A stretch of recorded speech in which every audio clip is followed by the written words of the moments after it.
सुमनसवन्दित सुन्दरि माधवि चन्द्र सहोदरि हेममयि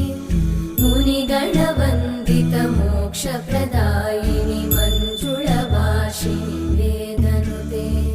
पङ्कजवासिनि देव सुपूजित सद्गुणवर्षिणि शान्तियुते जय जय हे मधुसूदन कामिनि आदिलक्ष्मि जय पालय माम्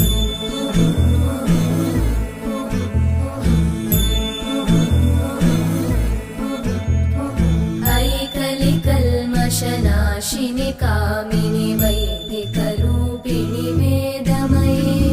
क्षीरसमुद्भव